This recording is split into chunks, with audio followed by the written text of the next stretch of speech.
Hello, friends. Today we're talking about something big, the ongoing G7 summit in Canada. Now you may ask, why should India care about G7? Because what happens there shapes the global economy, world politics, and India's future.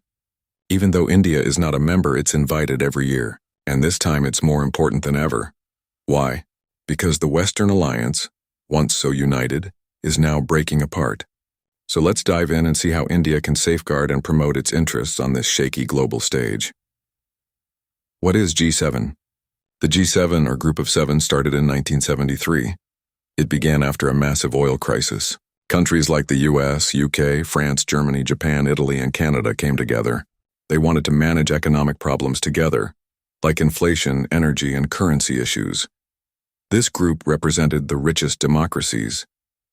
But now in 2025, things have changed. A lot. What's wrong with G7 today?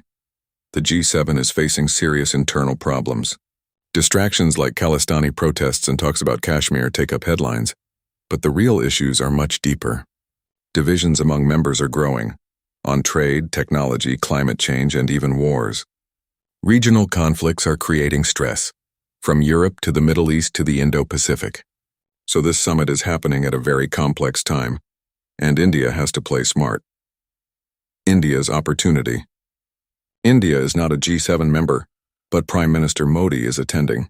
This gives India a chance to shape global conversations, understand Western politics better, promote India as a key global power. It's also a stage for Modi to present India as a bridge between the West and the global South. The West is not one team. Many Indians think the West is one single team. But that's not true. Western countries have always had rivalries and disagreements. During the Cold War, they united against the Soviet Union. But even then, they had big fights, like over Iraq in 2003. France in the 1990s warned against US dominance and pushed for a multipolar world, long before India did. Today, there are deep divides, especially over the Middle East. Europe is critical of Israel. But the US still supports Israel strongly. These cracks in unity are India's opening.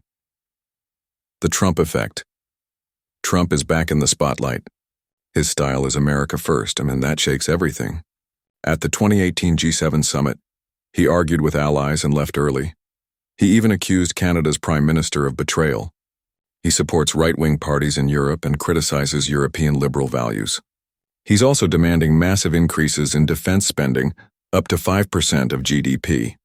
Most G7 countries don't agree.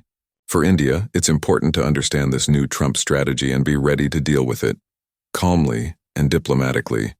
Trade wars and tensions. Trump has imposed tariffs on most G7 countries, like Canada, France, and Germany.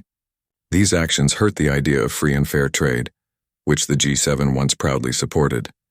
India should watch how these tensions unfold. Avoid getting caught in trade disputes. Push for strong bilateral deals with each G7 member. This can help India grow economically while others are fighting. Global conflicts, Ukraine and Middle East. Ukraine war. G7 supports Ukraine, but Trump's unclear stand worries Europe. If US support fades, India can step in as a peaceful voice. Middle East. Tensions are rising after Israel strikes on Iran. G7 members don't agree on how to handle this. India must stay neutral but informed, engage both sides diplomatically, ensure the oil supply chain stays safe for our economy. The climate and digital divide. Another area of tension is climate change. European countries want ambitious targets. Trump is skeptical and often blocks action. Also, there are debates on digital rules, on privacy, tech regulation, and AI. India can act as a bridge, promoting climate responsibility while protecting development rights. And India can push for fairer rules in the digital world. Crisis of multilateralism. This G7 summit is so divided that they're not even releasing a joint statement, instead just a summary note. This shows that multilateralism, the idea of countries solving problems together, is breaking down. But India still believes in global cooperation. So it should. Offer new ideas for international governance. Build coalitions, not just with G7 but also with countries in the global South. India can lead by example. What should India do now? Here's what India needs to focus on.